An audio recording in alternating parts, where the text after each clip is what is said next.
దేవునికి స్తోత్రం. మీ అందరికీ నా వందనాలు. ఇప్పుడు మా సంఘ కాపరి దైవజనులు రెవరెండ్ జెడ్ చంద్రశేఖర్ గారు వచ్చి వాక్యోపదేశం అందిస్తారు. అందరూ విని ఆత్మీయ మేలులు పొందుడి. అంతకంటే ముందు ఒక పాట విందామా?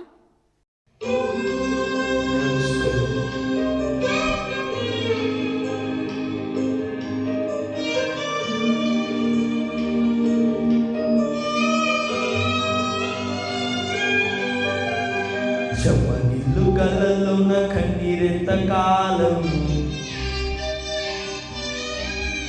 కష్టాల బాటలోనే సాగదు పయనం.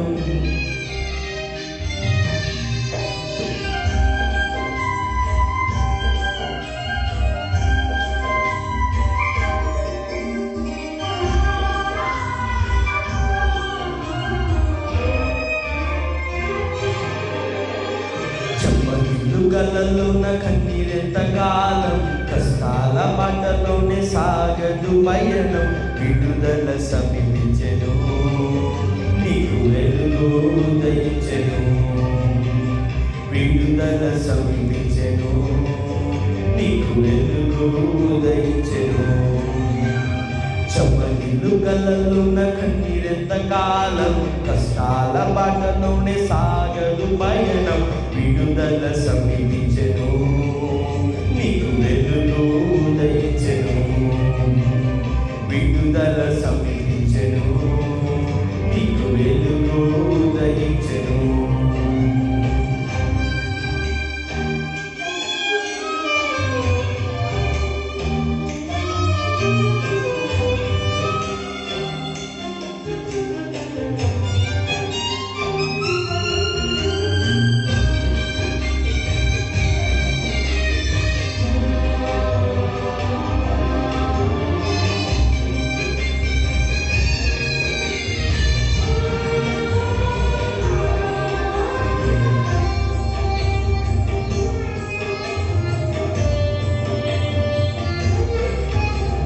నీవు మోసిన నిందకు ప్రతిగా పూదండ ప్రభువు ఇచ్చునులే.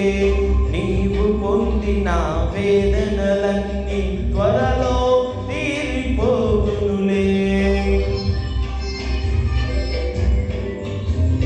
నీవు మోసిన నిందకు ప్రతిగా పూదండ ప్రభువు ఇచ్చునులే. నీవు పొందిన వేదనలన్నీ త్వరలో తీరిపోవునులే.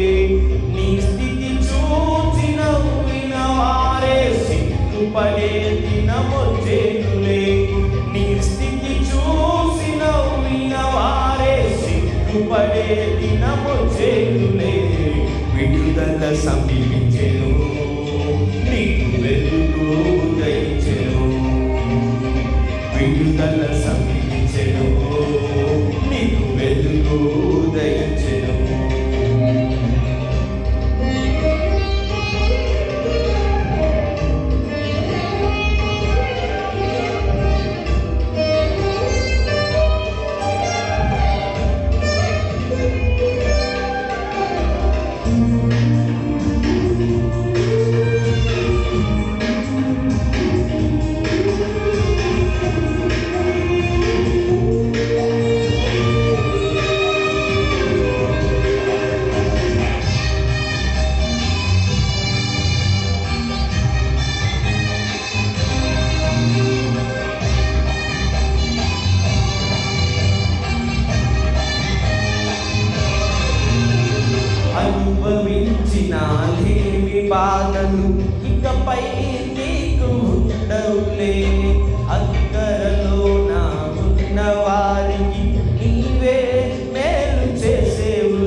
దేవునికి స్తోత్రములు. మీ అందరికీ కూడా నా హృదయపూర్వకమైన వందనాలు తెలియజేస్తూ ఉన్నాం.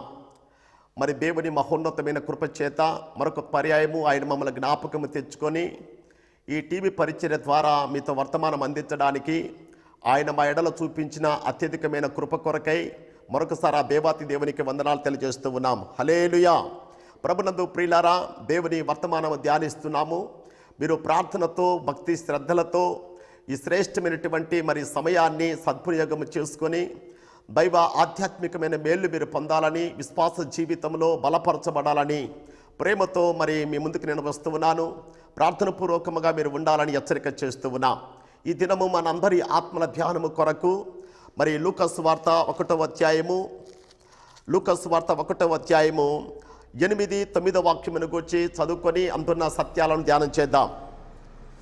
లూకాసు వార్త 1, 8 వాక్యం.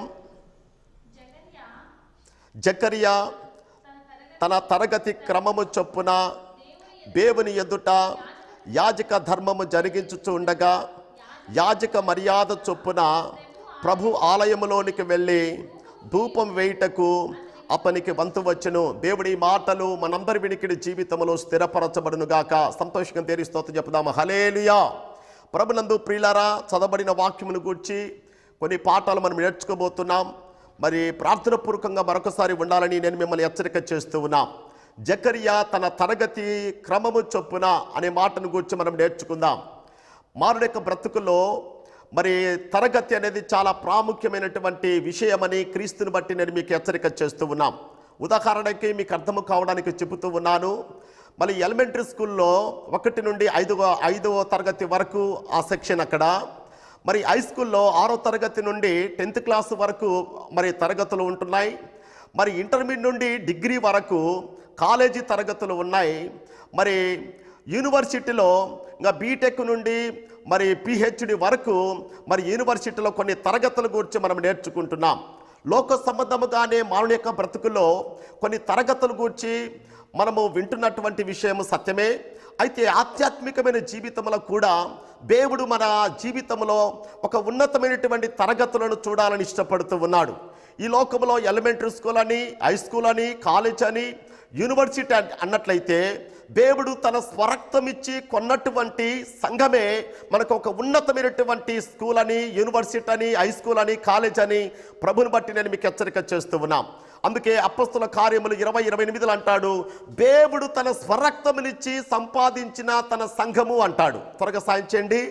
అపొస్తలుల కార్యములు 20:28 వాక్యమును చూస్తే, దేవుడు తన స్వరక్తమిచ్చి సంపాదించిన తన సంఘము అనబడినదే ఒక యూనివర్సిటీ, సంఘమే ఒక కాలేజీ, సంఘమే ఒక హై స్కూలు, సంఘమే ఒక ఎలిమెంటరీ స్కూల్ అని యేసుక్రీస్తుని బట్టి నేను మీకు సాక్ష్యం చెప్తూ ఉన్నాను. సంఘంలో మనము చేర్చబడినది మొదలుకొని ఇప్పటి వరకు మన జీవితాల్లో 20 సంవత్సరాలుగా ఉన్నది, 30 సంవత్సరాలుగా ఉన్నది, 10 సంవత్సరాలుగా ఉన్నది, 15 సంవత్సరాలుగా ఉన్నది. అయితే మన జీవితంలో దేవుడు ఆశించగలిగినది ఏమిటంటే మన తరగతిని దేవుడు చూడాలని ఇష్టపడుతూ ఉన్నాడు. ఈ సత్యాన్ని గమనించండి. చాలామంది జీవితాల్లో సంగమనబడినటువంటి మరి హై స్కూల్లోకి లేక యూనివర్సిటీలోకి కాలేజీలోకి వస్తున్నామని చెప్పుకుంటున్నారు, కానీ వారి తరగతిని మాత్రము పెంపొందించబడినటువంటి విశ్వాసులుగా ఉంటున్న జీవితాన్ని చూస్తూ ఉన్నాం. ఈరోజు విశ్వాస జీవితంలో మన తరగతిని దేవుడు ఉన్నతంగా చూడాలని ఇష్టపడుతూ ఉన్నాడు.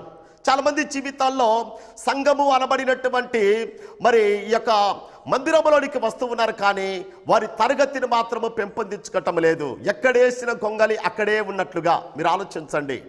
వారి జీవితంలో 10 సంవత్సరాలుగా ఉన్నారు. 10 సంవత్సరాలుగా ఉన్నటువంటి ప్రారంభం ఎట్లా ఉన్నారో 10 సంవత్సరాల అనుభవం కూడా అట్లనే ఉన్నారు. 20 సంవత్సరాలుగా ఉన్నవారు అట్నే ఉన్నారు. 30 సంవత్సరాలుగా ఉన్నవారు అట్నే ఉన్నారు. వారి జీవితంలో మాత్రము వారి తరగతిని మాత్రము పెంపొందించుకోలేని దౌర్భాగ్యమైనటువంటి వ్యక్తులుగా మనం గమనిస్తూ ఉన్నాం. వారిని కదిలించండి, మేము విశ్వాసులమని చెబుతూ ఉన్నారు, మేము ఎప్పటి నుండో ఈ సంఘంలో మేము సభ్యత్వం కలిగి ఉన్నామంటున్నారు, కానీ వారి తరగతిని కూర్చున్నటువంటి గొప్పతనాన్ని చూపించడానికి వారి జీవితము దౌర్భాగ్యముగా ఉందని హెచ్చరిక చేస్తూ ఉన్నాం. ప్రియులారా, సంఘములో మన తరగతి ఏమిటి? లోక సంబంధమైన స్కూల్లో, లోక సంబంధమైన కాలేజీలో, లోక సంబంధమైనటువంటి యూనివర్సిటీలో వారు కలిగి ఉన్నటువంటి ఉన్నత స్థాయి అనబడిన తరగతులు చూపిస్తున్నప్పుడు మరి సంఘములో కూడా మన తరగతులను దేవుడు చూడాలని ఇష్టపడుతూ ఉన్నాడు. ఈరోజు చాలామంది జీవితాల్లో వాళ్ళ తరగతిని గూర్చి ప్రభు ఆశపడుతూ ఉంటే వాళ్ళ తరగతి మాత్రము చూపించలేనటువంటి దిక్కుమాలిన దౌర్భాగ్యమైన జీవితంలో ఉన్న వ్యక్తులుగా మనం చూస్తూ ఉన్నాం. అయితే ఈ ప్రసంగము ద్వారా, ఈ వర్తమానము ద్వారా దేవుడు వాక్యోపదేశము చేస్తున్న నాలో వాక్యము వింటున్నటువంటి మీ జీవితంలో మన తరగతులను ఉన్నతంగా దేవుడు చూడడానికే ఈ వర్తమానాన్ని గురించి దేవుడు మనతో మాట్లాడుతున్నాడని ప్రభుని బట్టి నేను మిమ్మల్ని ప్రేరేపిస్తూ ఉన్నాం. ప్రియులారా, ఏంటిది తరగతి?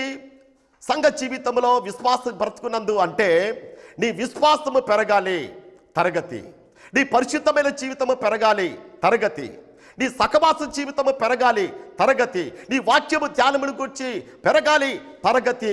దేవుడు నిన్ను ప్రేమించి నీకు ఇచ్చినటువంటి దానిలో దేవునికి ఇచ్చుటలో పెరగాలి నీ తరగతి. నశించిపోతున్న ఆత్మల సంపాదనలో, రక్షింపగలిగినటువంటి జీవితంలో పెరగాలి నీ తరగతి అని దేవుడు ఇష్టపడుతూ ఉన్నాడు. నీ జీవితంలో సంఘములో చేర్చబడి 15 సంవత్సరాలు అవుతుంది, కానీ విశ్వాస జీవితం పెరగకుంటే, పరిశుద్ధమైన జీవితం పెరగకుంటే, నీ ఆధ్యాత్మికమైన జీవితం పెరగకుంటే, దేవుని సహవాస జీవితంలో పెరగకుంటే, దేవునికి చుట్టలను పెరగకపోతే, వాక్యము లోతైనటువంటి అనుభవాన్ని ఎరగడానికి వాక్యము చదవకపోవటాన్ని బట్టి పెరగకపోతే దేవుడు నిన్ను గూర్చి తన బాధను వ్యక్తం చేస్తూ ఉన్నాడు. జకరియా తరగతిని గూర్చి నీ ముందు పెడుతున్నాడంటే మరి నీ తరగతి ఏమిటి అని ప్రభు సాక్ష్యం ఇస్తూ ఉన్నాడు. దేవునికి స్తోత్రం. ఈరోజు చాలామంది జీవితాల్లో సంఘంలోకి మాత్రం వస్తున్నారు, కానీ వాళ్ళ తరగతిని మాత్రము పెంపొందించలేని జీవితంలో ఉన్నారు. నేను మీకు వందనాలు చెప్తూ ఉన్నాను. నీ తరగతిని గురించి దయచేసి నీ పక్కన వ్యక్తికి చెప్పాకు, నీ కుటుంబంలో ఉన్న ఏ వ్యక్తికి చెప్పాకు, నీ మనస్సాక్షికి చెప్పుకో. నిజమే, 15 సంవత్సరాల నుంచి నేను సంఘంలో ఉన్నాను, 20 సంవత్సరాల నుంచి సంఘంలో ఉన్నాను. నా తరగతి జీవితం ఏంటిది? ప్రారంభంలో ఉన్న విశ్వాసం ఏమున్నది? ప్రారంభంలో ఉన్న పరిశుద్ధత ఏమున్నది? ప్రారంభంలో ఉన్న ప్రార్థన జీవితం ఏమున్నది? ప్రారంభంలో ఉన్న సహవాస జీవితం ఉన్నది? ప్రారంభంలో ఉన్నటువంటి వాక్య ధ్యానమే ఉన్నది? ప్రారంభంలో ఉన్న ఇచ్చుటను గురించి ఉన్నది, కానీ ఏ మాత్రము కూడా ఆధ్యాత్మిక సంబంధమైన తరగతిని పెంపొందించుకోలేకపోతున్నానే అని నీ మనస్సాక్షితో మాట్లాడుకునే దానికి దేవుడు ఈరోజు ఇష్టపడి నీతో మాట్లాడుతున్నాడు. ఈ మాట విని నీ జీవితంలో చెల్లించకపోతే, నీ జీవితంలో స్పందన రాకపోతే మరి దేవునికి నీవే ఉత్తరవాదివని ప్రభుని బట్టి నేను మిమ్మల్ని ప్రేరేపిస్తూ ఉన్నాం. ఈ మధ్యాహ్న కాల సమయమున జకరియా జీవితాన్ని గురించి దేవుని పరిశుద్ధాత్మావేశమును బట్టి వాక్యము చెబుతుంది, జకరియా తన తరగతిని పెంచుకుంటున్నాడంట.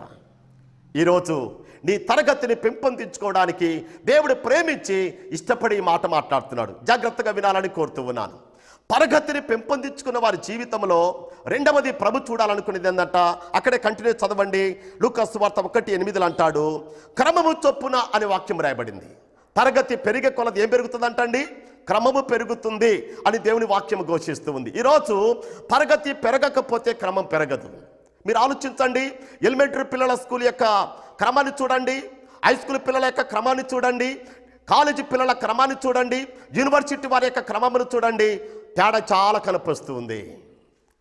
మన తరగతులు పెరిగే కొలది కూడా క్రమము పెరుగుతున్నట్లుగా మనం చూస్తూ ఉన్నాం. ఈ మధ్యాహ్నం ఈ వర్తమానం వింటున్నా, లేదా ఈ సాయంకాలం ఈ వర్తమానం వింటున్నా నా సహోదరి సహోదరుడా, నీ తరగతి పెంపొందించుకునే కొలది నీ క్రమమును కూడా మరి దేవుడు ఒక ఉన్నతంగా చూడాలని ఇష్టపడుతూ ఉన్నాడు. ఈరోజు చాలామంది జీవితాల క్రమము అంత పర్ఫెక్ట్గా లేదు. ఎందుకు వాళ్ళ క్రమము పర్ఫెక్ట్గా లేదంటే యేసుప్రభుకు చోట అంటాడు, మత్తయి సువార్త 7వ అధ్యాయం 23వ వాక్యములు అంటాడు ఒక సందర్భమున, అయ్యా 22లో ఒక మాట అంటాడు. ముందు 23 చదవండి. మత్తయి సువార్త 7:23లో అప్పుడు నేను మిమ్మును ఎన్నడూను ఎరగనని అక్రమము చేయవారలారా. జాగ్రత్త గమనించాలి ఈ మాట. ఎవరి గురించి మాట అంటున్నాడు? 22వ వాక్యంలో వాక్యం ముందు రాయబడింది, ఆ దినమందు అనేకులు నన్ను చూచి ప్రభువా ప్రభువా మేము నీ నామమును ప్రవచింపను లేదా? నీ నామమున దయ్యమును వెలగొట్టలేదా?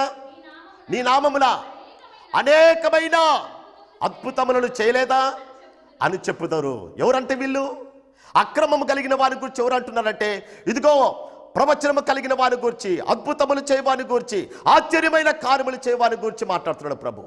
అయ్యా నీ నామను బట్టి ప్రవచనము చెప్పాం, అయ్యా నీ నామను బట్టి అద్భుతాలు చేశాం, నీ నాలుగు బట్టి ఆశ్చర్యమైన కార్యములు చేశాం అని చెప్పగలుగుతున్న వారి జీవితంలో దేవుడు అంటున్న ఒక బాధకరమైన విషయం ఏందో తెలుసా?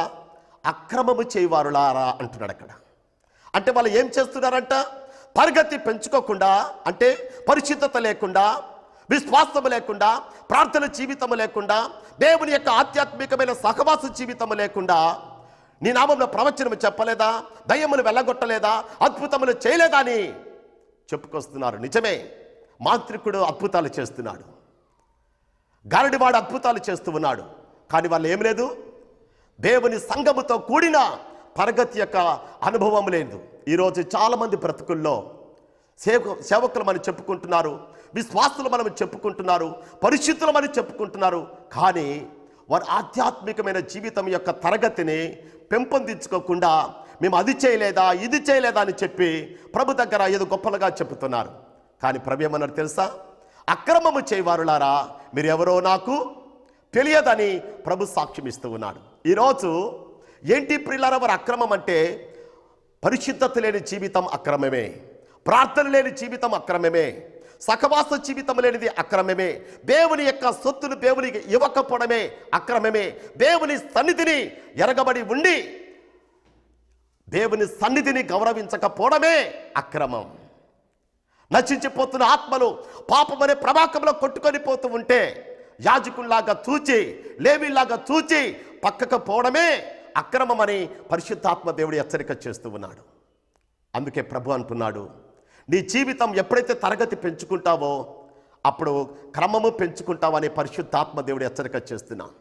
కొంతమంది వ్యక్తులను గమనించండి, వాళ్ళు జ్ఞానులను చెప్పుకుంటున్నారు కానీ విజ్ఞానులుగా లేని దౌర్భాగ్యములుగా ఉంటున్నారు. వాళ్ళు నడక డిఫరెంట్గా ఉంటుంది, వాళ్ళు కూర్చునే స్థితిని కూడా డిఫరెంట్గా ఉంటుంది. కారణం ఏంటంటే వాళ్ళు దేవుని యొక్క తరగతిని ఎరగబడిన జీవితంలో ఉన్నారు. పెద్దలతో ఎట్లా మాట్లాడేది కూడా తెలియదు, ఎట్లా సంబోధన చేయాలో తెలియదు, చర్చిలోకి ఎప్పుడు రావాలో కూడా తెలియదు. ఇదంతా అక్రమమే. 11 గంటలకు ప్రార్థన కార్యక్రమం, 10 గంటలకు సంఘంలో ప్రార్థన కార్యక్రమం అంటే క్రమము తప్పి అక్రమాన్ని పాటిస్తారు. 11 గంటల అంటే 12 గంటలకు వస్తారు, 11:30కు వస్తారు. మీరు ఆలోచించండి, యేసుక్రీస్తుని బట్టి సాక్ష్యం చెప్తున్నాను. ఇది దేవుడి మెచ్చుకునే స్థితి కాదని యేసుని బట్టి నేను మిమ్మల్ని ప్రేరేపిస్తూ ఉన్నాను. అందుకే ప్రభు అంటున్నాడు, క్రమము లేని జీవితమే అక్రమం. అందుకే ప్రభు ఒక సందర్భంలో అంటాడు, మత్తయి సువార్త 24:12 అంటాడు, గమనించండి, అక్రమము విస్తరించుటను బట్టి అనేకులలో ప్రేమ చల్లబడుతుంది అన్నది వాక్యం. నువ్వు దేవుని ఎడల ప్రేమను వ్యక్తపరిచినట్లయితే క్రమపరచబడతావు. ఏంటి ఆ క్రమం? దేవుని యొక్క సంఘ సహవాసానికి ప్రార్థనగా ముందుగానే సిద్ధపడతావు, దేవుని ఆరాధించుటకు సిద్ధపడతావు క్రమం, దేవుని యొక్క చిత్తమును నెరవేర్చుటకు నువ్వు ఇష్టపడతావు క్రమం. ఈ క్రమాన్ని పరిశుద్ధాత్మ దేవుడు నీలో నాలో చూడడానికే నీ తరగతిని పెంచాలని ఇష్టపడుతూ ఉన్నాడు. తరగతి పెరగబడని వారి జీవితము క్రమము రాదని యేసును బట్టి సంఘ పక్షమున, ఈ వర్తమాన పక్షమున దేవుడు మీతో మాట్లాడుతున్నాడని హెచ్చరిక చేస్తూ ఉన్నాను. 30 సంవత్సరాల నుంచి అండి నేను ఉన్నతమైన సంఘానికి వెళ్తున్నాను, 50 సంవత్సరాల నుంచి అండి సంఘం పుట్టినప్పటి నుంచి నేను ఉన్నానని చెప్తున్నావు. కానీ క్రమము లేని యొక్క జీవితము వ్యర్థమని ప్రభు సాక్ష్యం ఇస్తున్నాడు. నేను మీకు వందనాలు చెప్తూ ఉన్నాను. జకరియా తరగతిని పెంచుకున్నాడు. జకరియా తరగతిని పెంచే కొలది క్రమాన్ని నేర్చుకున్నాడు. ఈరోజు సంఘములో కూడా నువ్వు తరగతిని పెంచుకునే కొలది నువ్వు క్రమాన్ని నేర్చుకుంటావు. క్రమాన్ని నేర్చుకోవడమే కాదు, సంఘానికి, సమాజానికి, నీ కుటుంబానికి నువ్వు క్రమాన్ని నేర్పిస్తావు. ఈరోజు నీకే క్రమం లేకపోతే, నీకే తరగతి పెరగకపోతే ఎదుటి వారి జీవితానికి మనం ఎలా మాదిరిగా ఉండగలం? యేసుని బట్టి నేను మీకు హెచ్చరిక చేస్తూ ఉన్నాను. ఇక గమనించండి, ముగింపులోకి వస్తూ ఉన్నాను, జాగ్రత్తగా వినండి. క్రమము నేర్చుకునే కొలది జకరియా ఏం చేశాడంటండి? 9వ వచనములు అంటాడు చూడు, యాజక మర్యాద చొప్పున ఆలయంలో ప్రవర్తిస్తున్నాడంట. చూశావా? తరగతి పెంచుకున్నాడు జకరియా, తరగతిని బట్టి నేర్చుకున్నాడు క్రమం, క్రమాన్ని బట్టి వచ్చింది ఏంటంటండి? మర్యాద. ఈరోజు విశ్వాసులు మనం చెబుతూ ఉన్నారు, పరిశుద్ధులను చెబుతూ ఉన్నారు, మరి వారి జీవితంలో మర్యాద సంఘములో కనపడటం లేదు. మీరు ఆలోచించండి. పెద్దలు వచ్చినప్పుడు ఎట్లా మాట్లాడాలో తెలియదు, ఎట్లా వందనాలు చెప్పాలో తెలియదు, చర్చిలో ఎలా క్రమముగా కూర్చోలో కూడా తెలియదు. ఇదే మర్యాద లేని జీవితం. జకరియా తన తరగతిని పెంచుకున్నాడు. తరగతిని పెంచే కొలది క్రమాన్ని నేర్చుకున్నాడు. క్రమముతో పాటు ఏమి చూపిస్తున్నాడు? మనకి మర్యాదను చూపిస్తున్నాడని యేసును బట్టి నేను మీకు హెచ్చరిక చేస్తూ ఉన్నా. దేవునికి స్తోత్రం. ప్రియులారా, క్రీస్తుని బట్టి సాక్ష్యం చెప్తున్నాను. లోకంలో చాలా రకాలతో కూడిన మర్యాదలు ఉన్నాయి. రోమా పత్రిక 12వ అధ్యాయం 2వ వచనములు అంటాడు, త్వరగా సాయించండి. రోమా పత్రిక 12వ అధ్యాయం 2వ వాక్యములు అంటాడు, మీరు ఈ లోక మర్యాదను అనుసరింపక అంటాడు వాక్యం. ఏందంటండి? ఈ లోక మర్యాదను అనుసరింపక. చాలామంది జీవితాల్లో సంఘములో ఉన్నామని చెప్తూ ఉన్నారు. యేసు ప్రభుని రోషం కలిగిన దేవుని నమ్ముకున్నామంటారు. దేవుని మర్యాద కంటే కూడా ఎక్కువగా లోక మర్యాదను చూపిస్తున్నారు. ఎట్లండి? అది క్రమమా? అది దేవుని చిత్తమా? కాదు కదా అని అంటే, బ్రదర్, లోకములో ఉన్నాం కాబట్టి దేవుడే, లోకమని సిగ్గు లేకుండా మాట్లాడతారు. మళ్ళా బుద్ధి లేకుండా. దేవుని మర్యాద వేరు, లోక మర్యాద వేరని బైబిల్ సాక్ష్యం ఇస్తుంది.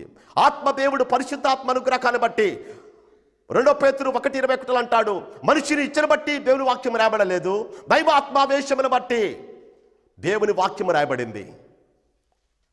అయితే ఆ దేవుని ఆత్మావేశాన్ని బట్టి పలికిన పలుకుల్లో లోక మర్యాదను మీరు అనుసరింపక అంటాడు అక్కడ. ఇక మొదటి సమూయేలు గ్రంథం 8వ అధ్యాయము 3వ వాక్యంలో గమనిస్తే జనుల మర్యాద అంట. లోక మర్యాద వేరు, జనుల మర్యాద వేరు. జాగ్రత్త చదవండి. మొదటి సమూయేలు గ్రంథం 8వ అధ్యాయం 3వ వాక్యం త్వరగా సాయించండి. మొదటి సమూయేలు గ్రంథము 8వ అధ్యాయం 5వ వాక్యం.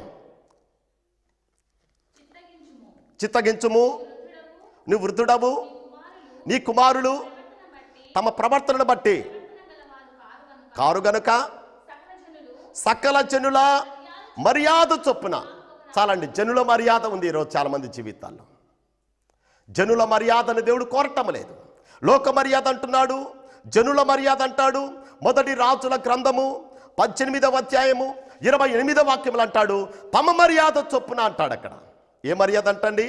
లోక మర్యాద కాదు, జనుల మర్యాద కాదు, తమ మర్యాద కాదు. చదవండి త్వరగా. మొదటి రాజుల గ్రంథం 18:28 వాక్యము చూడండి. వారు మరి గట్టిగా కేకలు వేయచ్చు, రక్తము కారు మట్టుకు తమ మర్యాద చొప్పున. ఏ మర్యాద అంటండి?